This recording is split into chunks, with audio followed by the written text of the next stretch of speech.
It's Weekly Weird News, and that of course means yet another full-course meal of MAGA hysteria in the lead up to next month's election.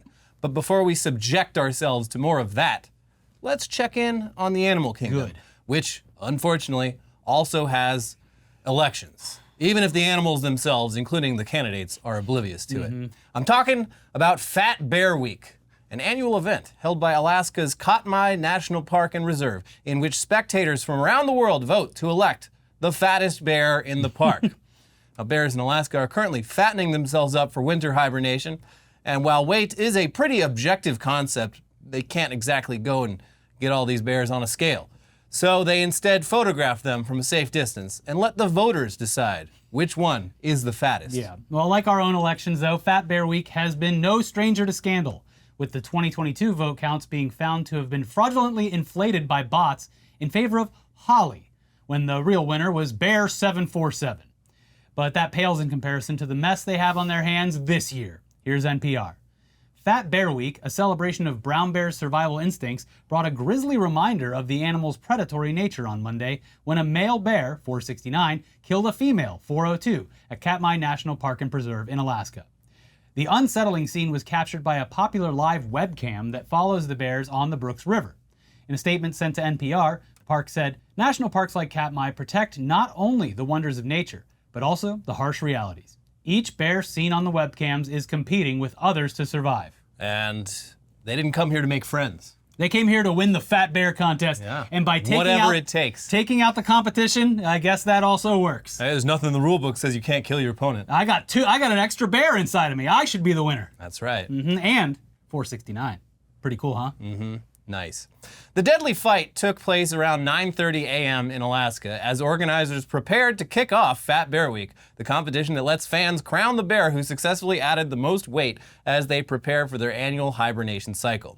After the shocking death of 402, the unveiling of the 2024 bracket was delayed from Monday until 7 p.m. Eastern Time Tuesday.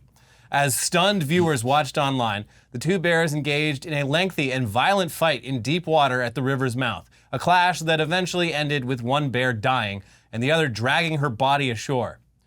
Very difficult to see. I mean, 402 is a beloved bear by each and every one of us. Mike Fitz, the resident naturalist with webcam company Explore.org, said in a video in which he and two Katmai Park experts discussed the incident, "I honestly, I think we're all in a bit of a loss of words," Fitz said.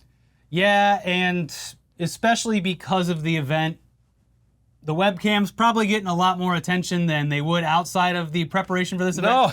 Let me just log on and see those big, beautiful, cuddly bears. Get the kids in the room. Hey, kids, we're going to look at brown bears. Let's get our daily dose of nature here. They're probably just eating trout or some such. Yeah, bear things. Oh, look, they're just...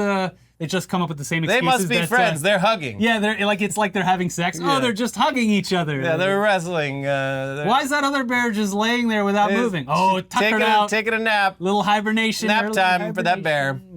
Well, this is pretty wild, especially the fact that the murder was caught on camera. Though it's worth noting that the footage itself isn't that brutal. The fight happened in the water, and the loser died by being held under and drowned. So... not as if they're ripping throats. Yeah, you can barely, it's only their heads are above water. It's very hard to follow. It doesn't look like it was much of a fight, because try having a fight with someone in the water. It's not gonna be a lot of blows. You're mostly pushing and shoving. They're so tired. It's almost hibernation season. Yeah. You gotta do much. It's like you're not supposed to swim after you eat. Yeah, they're not trying to waste valuable energy here. And it was still extremely upsetting for the researchers and the fans who have come to know these bears over the years. 402, the bear who was killed, has competed in several Fat Bear Weeks, including just last year. And I'm sure their popularity extends just beyond the fat contest. People probably like these bears outside of being like, hey, look at that fat fuck. I like Bear 402 no matter what she does with her body. Exactly. It's not a fetish for me. 469, the killer, became a fan favorite competing back in 2013 while overcoming a serious leg injury. It's like an Olympian. Real comeback story. These were both also mature bears who rangers have known for more than 20 years.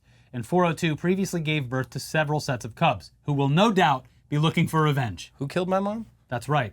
Now, it's unknown what spurred this violence, right on the eve of Fat Bear Week, no less. But while bear cannibalism is rare, it's not unheard of. 469 has been previously seen feasting on a fellow bear. Ugh.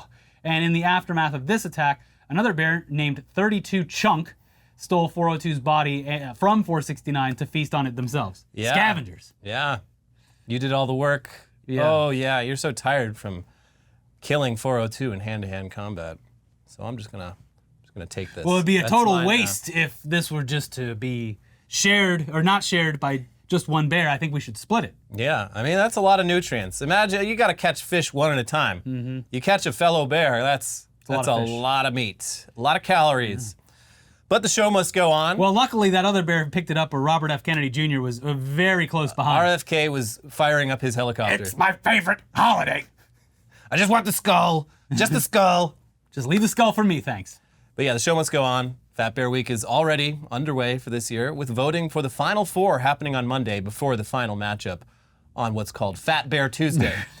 And no, 469 isn't even in this year's bracket. It probably wasn't. It sounds like 469's career peak was like years and years ago. It's trying to get back in the limelight. That's why. Yeah, maybe that's why Jealousy. he was so mad. He's like, oh, nobody talking about 469. Everyone talking about 402. Yeah. Well, here's an easy way to fix that. Totally unplanned because Elliot wrote the episode and I was just coming back from the mountains, but I literally not face to face. You had a but bear encounter. with it was about 20 feet away. It was Yeah. a black bear, so you just yell at it and they go yeah, away. black bears, they're like giant rats. They're scared of their own shadow. They're just waiting for some free, easy food. They don't want to come anywhere Yeah. near me. You get attacked by a black bear. You've done multiple things incorrectly. Yeah, it leading was up to cool that point. seeing it though, that close. It was, and it was a little nerve-wracking for a second. But yeah, as soon as it got anywhere near, it was just going, hey, bear, and it goes, and slunked away want any trouble. into the bush. It was fine. seen any honey around here?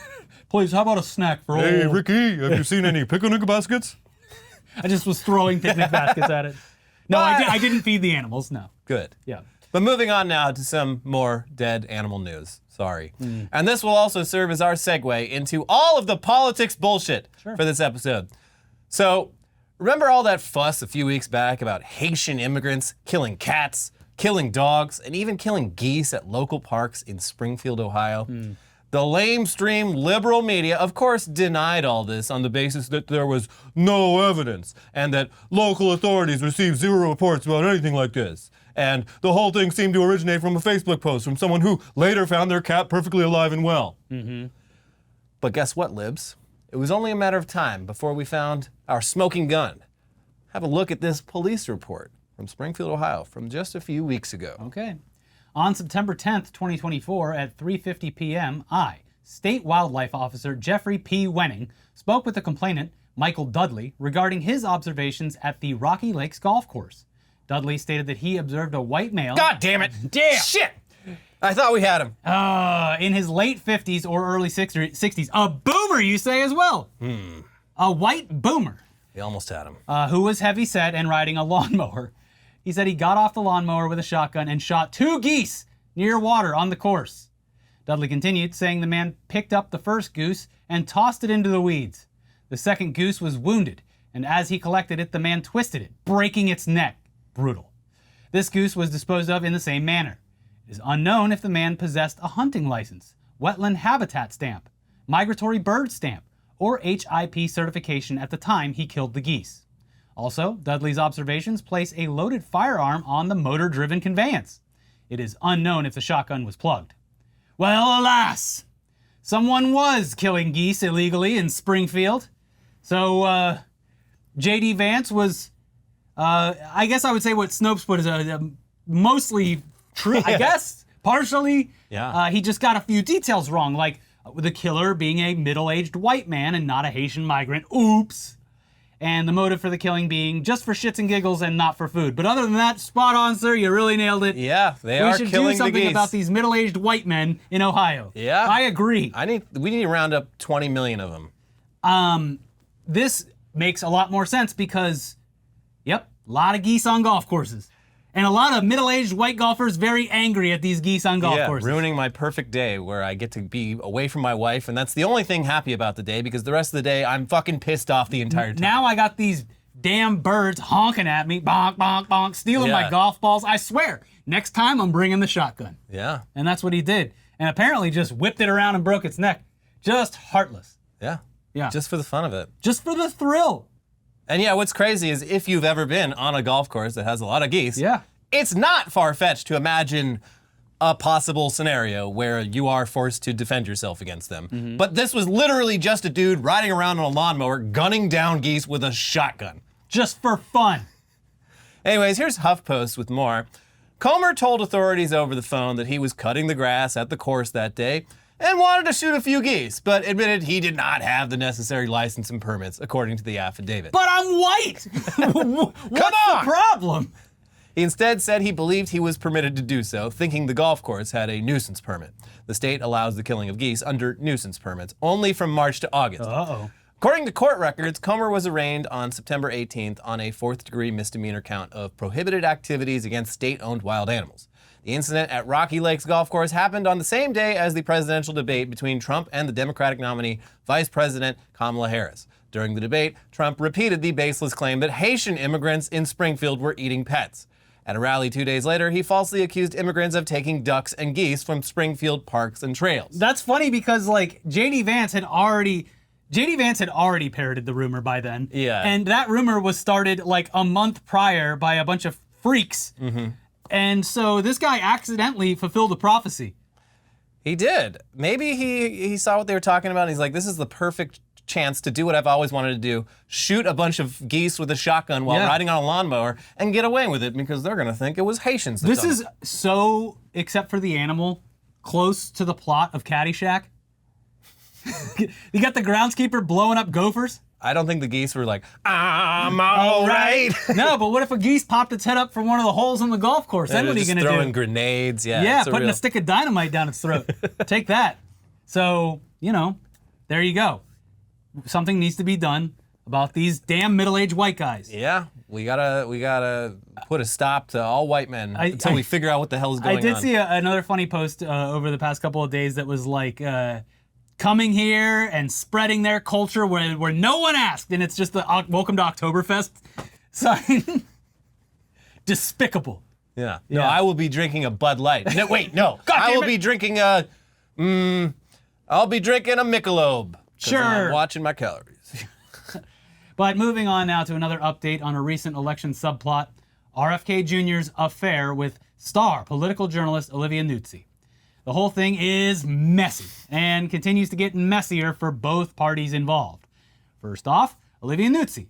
Her reputation and career are seriously tarnished for the foreseeable future, and rather than take some accountability for breaking one of the most basic rules of journalistic ethics, she's focusing her energy on getting revenge on her ex-fiancé, fellow journalist Ryan Lizza, who she believes was the one to blow the whistle on her phone sex affair with RFK Jr. Why would he tell everyone about my affair where he cheated on him? Yeah. Here's CNN. New York Magazine writer Olivia Nuzzi is publicly accusing her ex-fiancé Ryan Lizza, a prominent political journalist with Politico, of orchestrating a harassment and blackmail campaign against her after their split and while Nuzzi had a personal relationship with Robert F. Kennedy Jr. Nuzzi said she believes Lizza began his alleged harassment at the beginning of July as a way to blackmail her back into a relationship with him and punish her when she wouldn't acquiesce. She said by the next month, Lizza had stolen a personal electronic device from her, was hacking her devices, then anonymously shopping information about her to the media. Some of the information may have been doctored to hurt her more, Nuzzi alleged, and she believes Lizza impersonated an anonymous campaign operative to give a political campaign information that would hurt her further, according to the court records. Nuzzi also accused Lizza, potentially through a third party or anonymous channel, of tipping off her employer last month about what she calls the matter. Okay, so yikes all around. Now, Ryan Lizza previously found himself at the center of a similar scandal when he was fired from The New Yorker for sexual harassment allegations. So, I mean, these two are they're peas in a pod. Yeah, why are you fighting? You have so much in common. And to think, just a month ago, they were happily engaged. I mean, it sounds like the engagement may have broken off a little earlier than that. Yeah, probably. I mean, if what she said was true and he was aware of it for a while, then yeah, I would assume. But also very weird that she was like, well, he doctored a bunch of things that made it seem worse, that said worse things, but at the same time, did those come out? And how are they worse than the RFK Jr. thing? Yeah. Which has been verified by both parties. Oh, many aspects are false. Which ones? Well, Yeah, weird. So Lizza has now found himself suspended from his job at Politico pending an internal investigation, and Nuzzi has escalated the situation by bringing her claims against him to the FBI. very messy. Very messy. And also very messy on the RFK Jr. side of things, with a new report in Mediaite making the shocking, I cannot believe my start. Shocking claim that RFK Jr. actually had multiple affairs during his run for president. Multiple? More than one? Mr. Nominee, another affair has Mr. Monogamy, RFK Jr. At least 3 women are claiming to have had romantic relationships with Robert F. Kennedy Jr. in just the last year as he pursued a long-shot bid for the presidency, Mediaite has learned. People close to Kennedy now fear the revelation of those alleged relationships could jeopardize his standing in Donald Trump's orbit. Oh, no.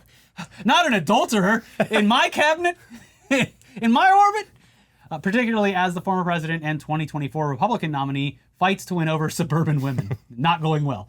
The 3 women, who know Kennedy through Children's Health Defense, an anti-vaccine group he chairs, have been sharing their alleged experiences in text messages with others in the wake of the scandal involving Kennedy and New York Magazine correspondent Olivia Nuzzi. Couldn't have happened to a worse group of people. Yeah. Oh, wow. Not everyone at the Vaccine Defense Coalition protecting children from vaccines that could save their lives. Yeah, I'd say the only victim in any of this is Cheryl Hines. Yep. Everyone else involved in all of the RFK, Nuzzi shit can go straight to hell. They all suck. And it seems as though she has been doing the right thing. She is apparently off in Italy somewhere. Yeah, she's done, it seems like. Out with the girls, having a great time in Europe. It's a great excuse to go on a indeterminate foreign vacation somewhere far away. Yes. Good that she got away. And she doesn't even have to vote. Oh, can't do it. Yeah. I'm over here in Europe. Yeah. So yeah, wow. I simply cannot believe that the guy whose well-documented serial philandering would make even his own dead uncle blush would do this. The guy who kept a diary of all of his extramarital affairs, which by his own count added up to 37 women in the year 2001 alone, driving his then wife to suicide. Allegedly. Continuing to engage in similar behavior while running for president? I don't know, seems like a hit piece. Yeah. They just... Can't wait for his book, If I Did It 37 Times. But speaking of supporting characters in the world of MAGA, doing shit that sounds exactly like something they would do. Here's some news about Rudy Giuliani being a bumbling idiot, as usual. From The Guardian. Rudy Giuliani texted the wrong number as he tried to persuade Michigan legislators to help overthrow the 2020 election. According to a document unsealed in federal court on Wednesday, on the 7th of December 2020, Giuliani tried to send a message urging someone unspecified to help in the plan to appoint a slate of fake electors. So I need you to pass a joint resolution from the legislature that states the election is in dispute. There's an ongoing investigation by the legislature, and the electors sent by Governor Whitmer are not the official electors of the state of Michigan and do not fall within the safe harbor deadline under Michigan law, Giuliani wrote. Giuliani has a history of sloppy cell phone use.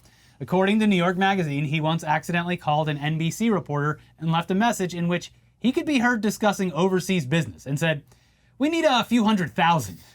He also once appeared to accidentally text a reporter one of his passwords. That's sloppy Rudy. And it was just so... I sleep better at night knowing that Rudolph Giuliani was in charge of the cyber for many years during Trump's presidency. It's just so crazy that he could still make these mistakes when the text, the font size on his phone is gigantic. Absolutely gigantic. He's sending these off on what is essentially a jitterbug and still making mistakes. But yeah, reminder, this guy was like... It's all that grease from his head's getting on his fingers. The Butterfingers. Yeah. He was in charge of like cybersecurity for the Trump campaign. Yeah, Cyber Rudy. Look, if anyone knows how to look like a fucking moron with the cyber, it's Rudy Giuliani. Learn from my mistakes, people. Yeah. Yeah. So, that's our Rudy. Yep. Still playing the hits. Always bad at using that phone. Get this man a life alert bracelet so he doesn't have to call 911. Get this man back on a landline. And look, could you imagine being that random person, presumably in Michigan, getting this weird random text back in 2020, and finding out 4 years later that that was Rudy Giuliani trying to ask you for help stealing the election? Yeah. I mean, I feel like the average person receiving that text out of the blue would not know what the fuck is he even talking about? No idea. Sorry, you got the wrong number. Who is this? And then, yeah, that was Rudy.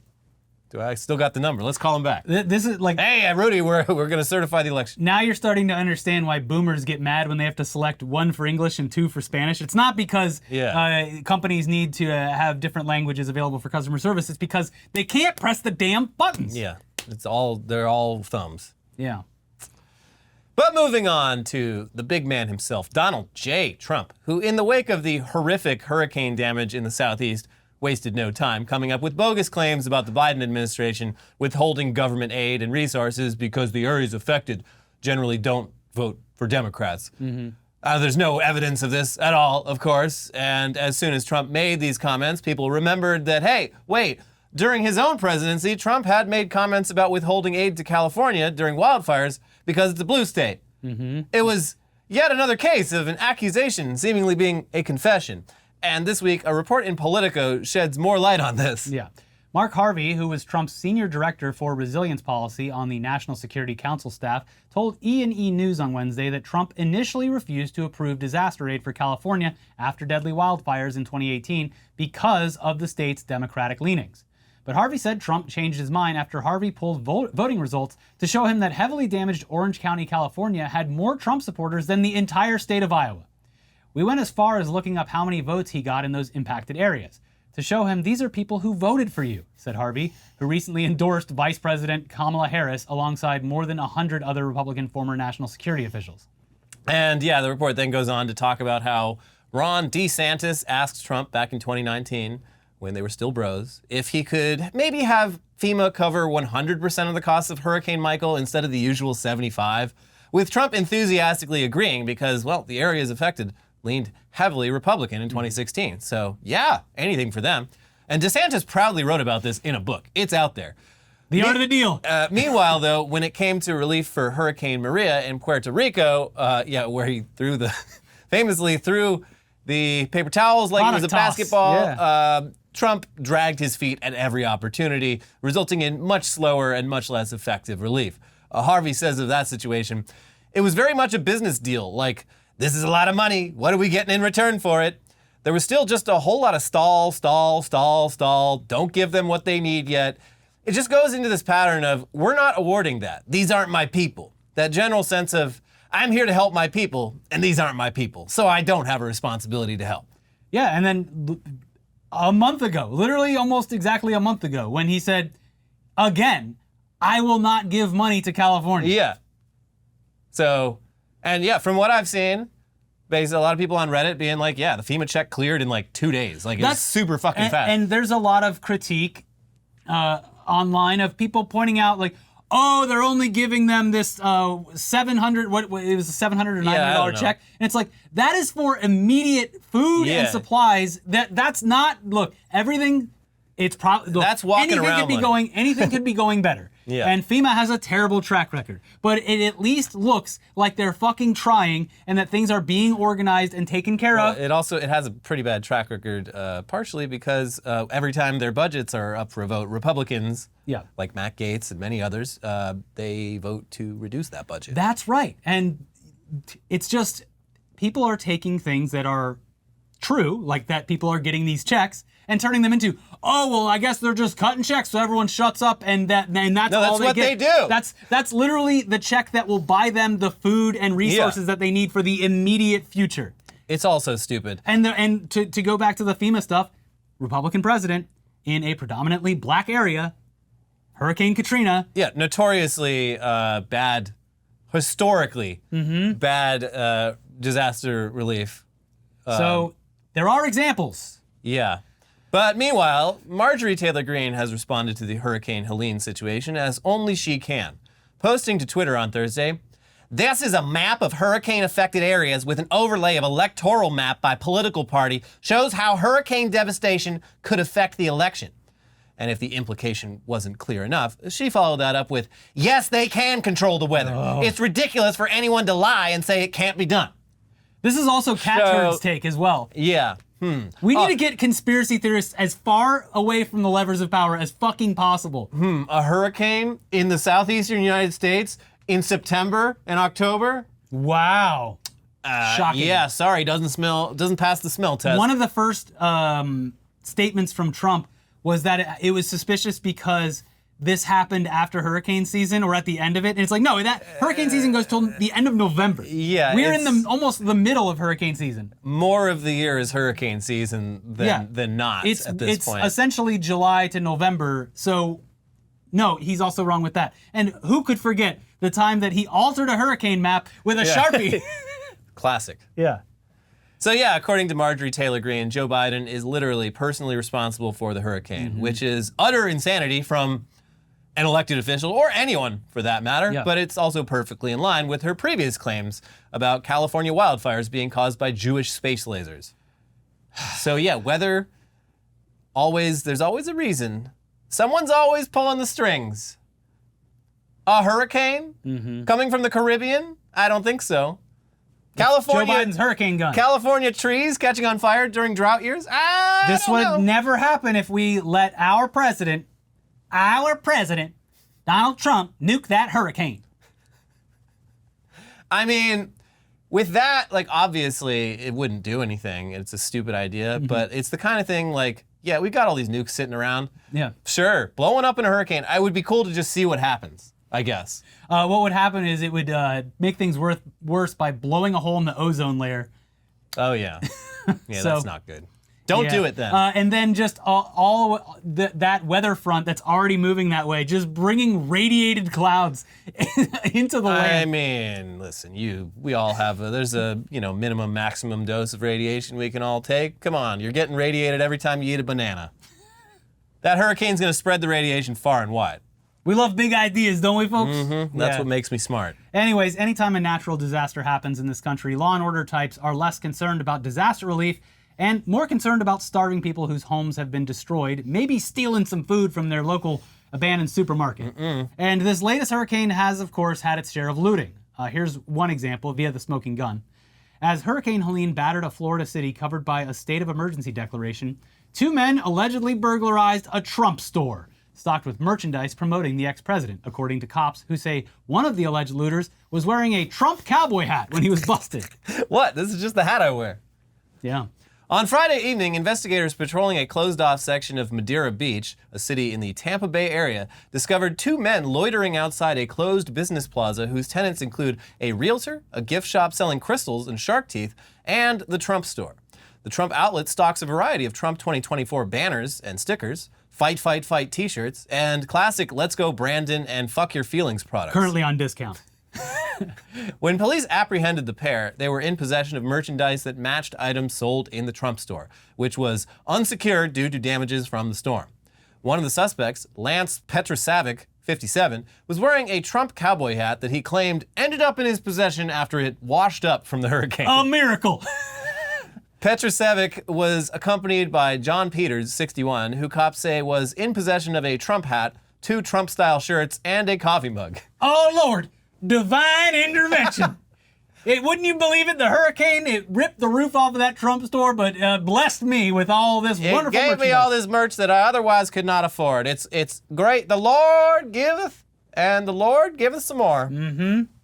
But speaking of gaudy Trump merchandise, he's been really cranking out all sorts of officially branded Trump merch in these final months of the campaign. And it is pretty fucking obvious to everyone that it is all just a way for him to fund his campaign with avoiding all the pesky FEC contribution limits. Yeah, you want to donate to a campaign, there's like paperwork. But if you want to buy just a truckload of Trump bullshit, you can buy as much as you want. And you can know that money's going straight to the man himself. And one of the crazier examples confirming this comes to us from the state of Oklahoma. Here's the Oklahoman. Superintendent Ryan Walters isn't just talking about buying Bibles for schools. Bids opened Monday for a contract to supply the State Department of Education with 55,000 Bibles. According to the bid documents, vendors must meet certain specifications. Bibles must be the King James Version, must contain the Old and New Testaments, must include copies of the Pledge of Allegiance, Declaration of Independence, U.S. Constitution and the Bill of Rights, and must be bound in leather or leather-like material. A salesperson at Mardell Christian and Education searched, and though they carry 2,900 Bibles, That's so many Bibles. none fit the parameters. Oh, weird. Huh. But One Bible fits perfectly. Lee Greenwood's God Bless the USA Bible, endorsed by former President Donald Trump and commonly referred to as the Trump Bible. They cost $60 each online, with Trump receiving fees for his endorsement. Mardell doesn't carry the God Bless the USA Bible or another Bible that could meet the specifications, the We the People Bible, which was also endorsed by Donald Trump Jr. It sells for $90. The RFP on its face seems fair, but with additional scrutiny, we can see there are very few Bibles on the market that would meet these criteria, and all of them have been endorsed by former President Donald Trump. Oklahoma Appleseed Center for Law and Justice Executive Director Colleen McCarty said. Former Oklahoma's Attorney General Drew Edmondson said the request for proposals might violate state law. It appears to me that this bid is anything but competitive, Edmondson said. It adds to the basic specifications other requirements that have nothing to do with the text. The special binding and inclusion of government documents will exclude almost all bidders. If the bid specs exclude most bidders unnecessarily, I could consider that a violation.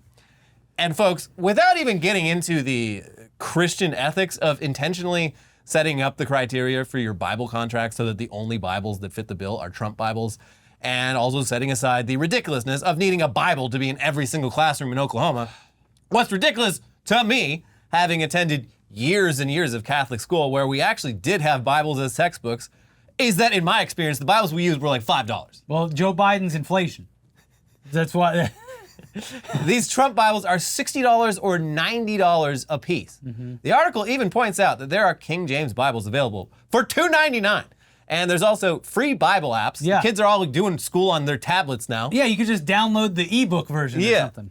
55,000 Bibles at $2.99 comes out to $164,450, while 55,000 $60 Trump Bibles comes out to $3.3 million. I don't know. Seems to me like the Oklahoma Department of Education could probably use that extra $3 million or so on other more relevant things to educating Oklahoma's youth. But that's just me. Hey, look, I'll take the hit. I will go to every hotel in Oklahoma and steal the free Bible in the bedside table. That's the Gideon's Bible. Nope. And then I'm gonna hand deliver them to a burning fire is what I would do. That's just me. I'm gonna steal the Gideon's Bible and I'm gonna replace it with a Trump Bible. Yeah. Well, I'm sure that eventually, when Christian nationalism fully takes hold, it will be illegal to have any Bible in your possession that isn't a Trump Bible or endorsed by the Trump campaign. You know why those Bibles are in every hotel, right? No, I don't. So the group, the Gideons, I don't know when this was, early 20th century, I think, but they saw that, they're like, yeah, most suicides happen in hotel rooms. Mm-hmm. At least they did. Yeah. So they're like, you know how we stop this? Put a Bible in every hotel room. And it solved everything. No one ever killed themselves in a hotel room ever again. Thanks, the Gideons. But yeah, it's not the hotels paying for those. Yeah, no. It's the Gideon group. They're paying for every single one of those Bibles. I can't remember the last time I saw one in a hotel room. Well, you got to check the drawers. I'm always checking the drawers. Yeah. Yeah.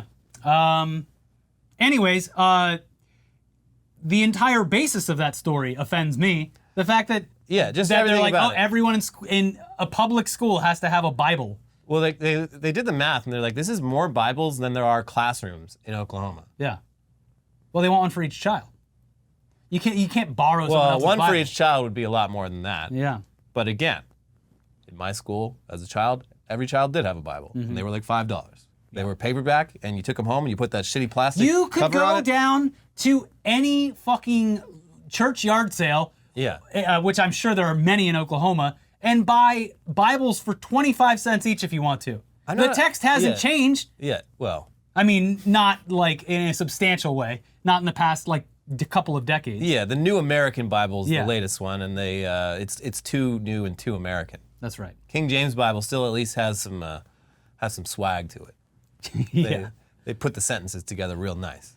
Anyways, we wish that was it for today's generous serving of right-wing malarkey, but unfortunately there's more coming up in the headlines half of this show. First, though, it's time to let you know that this episode is sponsored by Factor.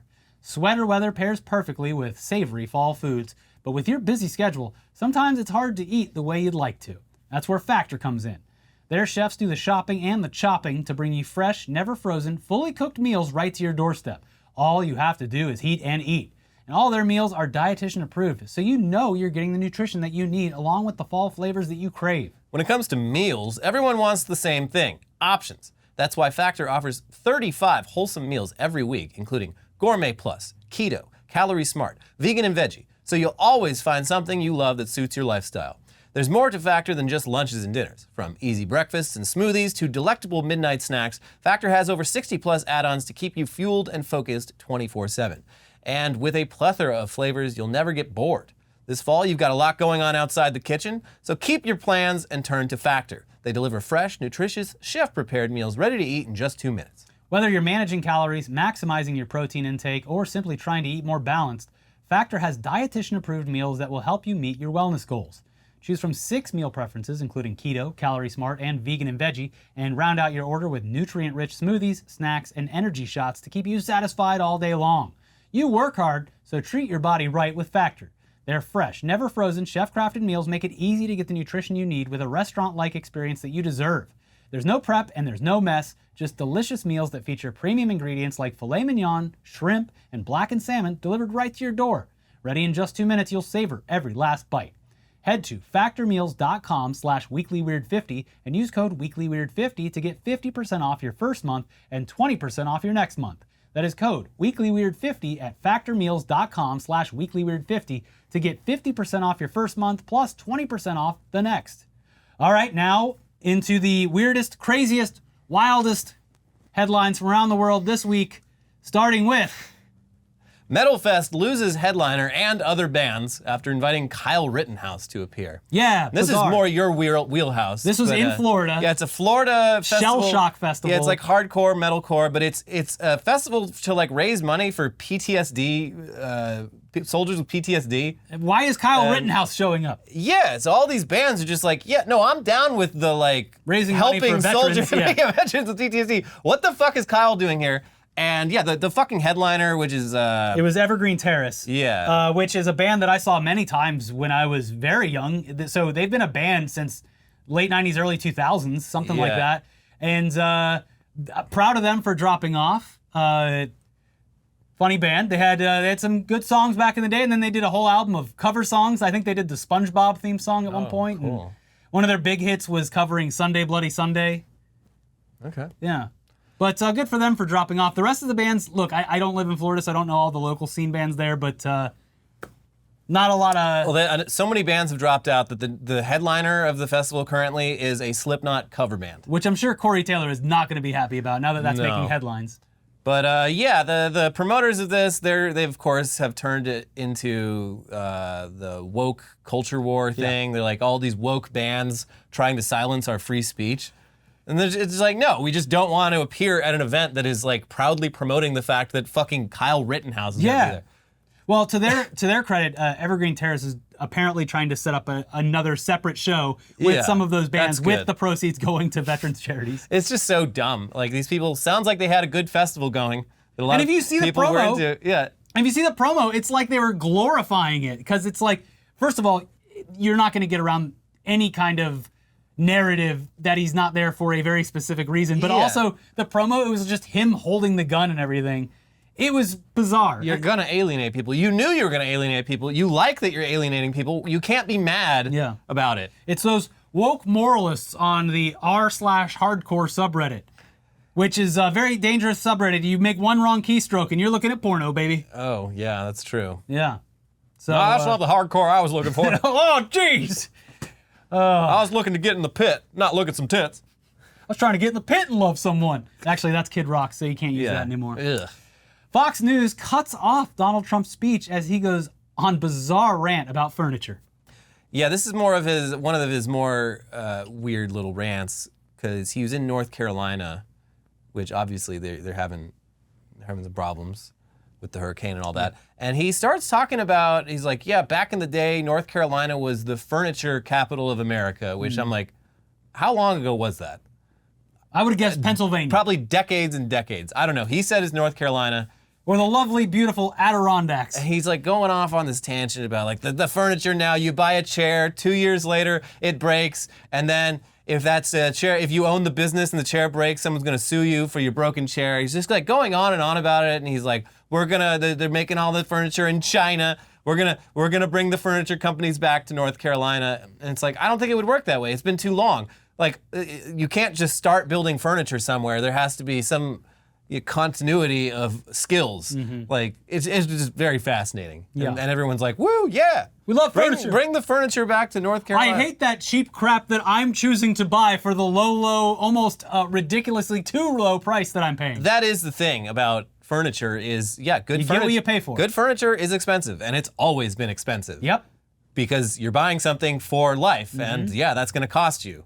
And everyone collectively decided over the last few decades, like, no, that doesn't matter. I want cheap garbage. That I have to throw out every time I move. I want stuff that's literally just cardboard on the inside. And if it gets too wet, it sort of just crumbles apart. Yeah. Because it's cheap, and I don't care. That's like... So if they did start producing furniture here in the US of A, no one that would be be able to afford expensive it. furniture. And people would point to those prices and say, Joe Biden made the furniture more expensive. Yeah. It's just stupid. You're never going to win. Anyway, Fox News was covering it, and they were like, okay, well, anyway. Enough of that. we got to have something else to talk about here. This is getting a little weird. Yeah. Senator tells Native American candidate to go back to where she came from, storms out of public event. This happened in Iowa, so it was a state senator.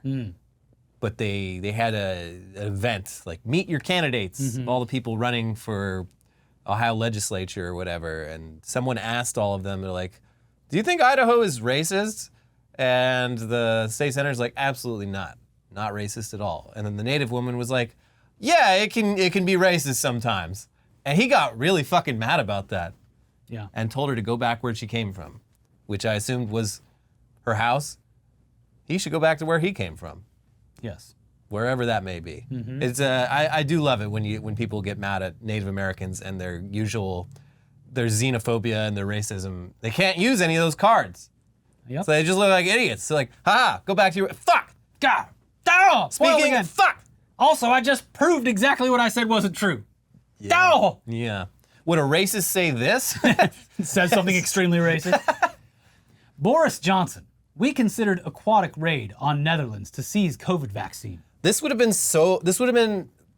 have been worth it if it had resulted in Britain invading a fellow NATO country in the middle of a pandemic to steal vaccines. Yeah. But they weren't cool enough to pull it off. Yeah. They considered it though. Yeah. It would have been fucking crazy. Because they were like, well, normally when we were part of the EU, we would have gotten the vaccines, but like because of the situation we fucking created for ourselves, there is a lot more like guardrails in place I love the and idea. extra steps. So I guess we'll just steal it because we're England. We used to steal everything. We need to make Britain great again and go back to when we wanted something, we would just steal it, and that was that. What's funny about this too is because of Brexit, if it happened, theoretically, and gone down in a violent way, the whole of Europe would have been like, hey, you fuckers. Yeah, it would have... They're with us. It's like... It would have been disastrous for Britain. They would have been sanctioned by all of their neighbors. They would have been so fucked. Yep. It's incredible that they even considered this. Well, they don't think very much because everything that's happened with Brexit has been bad. Yeah, it's just constantly like, what the fuck? The consequences of my own actions? All the rich British people that had vacation homes? What do you mean I can't like live at my villa in fucking Spain anymore? And then like all the fucking farmers and the like shrimp farmers and eel farmers just like, wait. All of like 90% of my business was selling this shit to the EU and now I can't? This sucks. This is definitely Joe Biden's fault. I was told that everything would be better than before. Joe Biden's fault, damn it. Video shows Brazil mayoral candidate attack rival with chair during televised debate. Woo! This is what we wanted from the Tim Walz J.D. Vance debate. Yeah, it was too boring. Way too boring. Yeah. But down in Brazil, they know how to do a debate. Yeah, it needs to look like Money in the Bank. Yeah. There's Bernie Sanders. And he's running with the briefcase. Yeah. A ladder match would be cool. Something like that. Bring back celebrity death match. I like the idea I've seen a couple people mention, which is like, instead of a debate, the politicians should just compete at doing regular stuff like changing a tire. Yeah. And just regular, normal tasks that average people do have to do. Mm-hmm. And cleaning your rain gutters. Yeah, see how out of touch they really are. Yeah. See how much of their lives are actually handled by hired help. Missing pet tortoise found in attic 30 years later. Still alive and well. That's fucking crazy. Yeah. Yeah, it was in a box too. Damn. This is like horrible. What was it eating?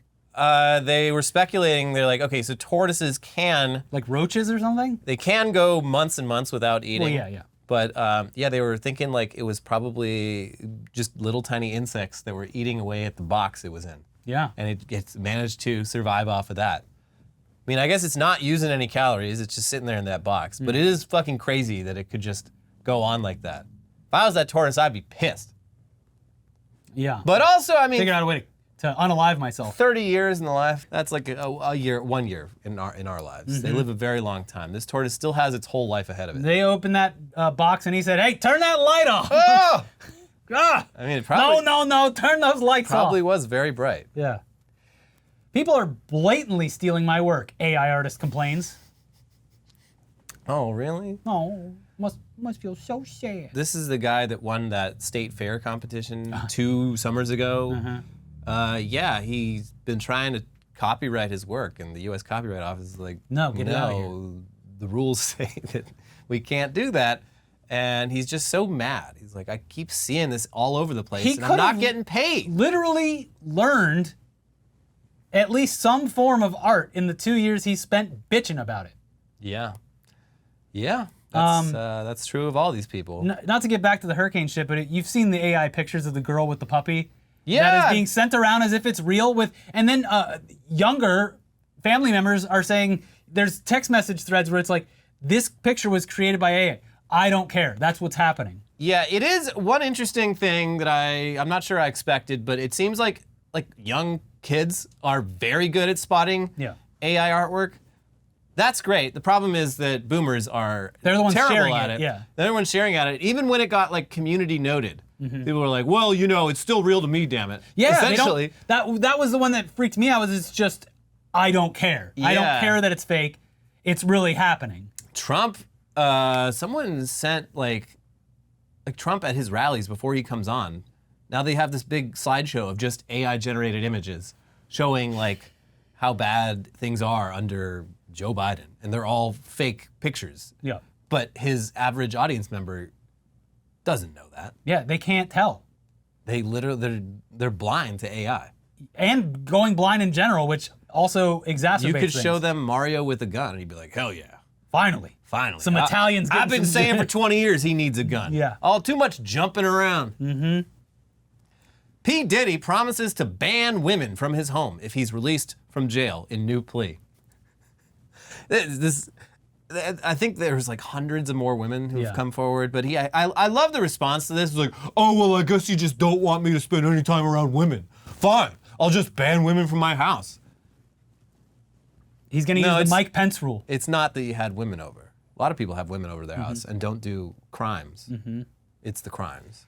Mr. P. Diddy. He's every day is a new thing that his lawyer throws out as a way to get him out of prison, and it's just not working. Got him dead to rights. Yeah. And this case has been building for years in the background. He's had practically no one actually like come to his defense because it seems like everyone in the hip hop world knew about it. Or is implicated in it. Either is implicated in it or has been holding their tongue for like 20 years because they don't want to get literally killed, because that was barely an option that was on the table for people he didn't like. Yeah. He's a bad dude. He needs to be sent away. An American bomb from World War II explodes at a Japanese airport, leaving a crater on the taxiway. That bomber's name? Cotton Hill. He finally got back. I've waited 80 years for this. Yeah. Yeah. They got bombs just in the ground, and they can go off at any time. Yeah. It's crazy that, obviously the airport had to shut down, but it didn't. No one was hurt. Yeah, good. It was just a big fucking bomb that Well, we finally found that bomb we were looking for. A bomb that an American airplane dropped 80 years ago. Yeah. Hey, it finally went off. American engineering. Yeah. It worked Built after to 80 last. years, yes. Men in Black director says Will Smith is a farter. One fart was so bad, we evacuated the stage for about 3 hours, and that's incredible. Yeah. Gassy man. He's losing his... You know what it is? All that spaghetti. Yeah, that will do it, depending on your stomach. But yeah, that's Fucking gross. 3 hours? That's a bad fart. Yeah, that's really bad. I mean, With those sound stages, they're all sealed up like that. first we find out that he's a slapper. And a farter. Now we find out that he's a farter. I don't know. I can't take any more Will Smith news. Not so wholesome anymore. Unless is it's Los Angeles Dodgers Will Smith. Yeah, that's the real Will Smith. The real Will Smith. There's been multiple Will Smiths in Major League Baseball too. It's like a baseball name. Yeah, it's just a classic American name. Yeah. You'd think they'd want to go Billiam with Smith. Like Bill Smith, Billy Smith. No, why should he change? William Smith. The guy who slaps should change his name. I don't think that's going to happen. Well, if we go back a couple years, it was Big Willie Styles.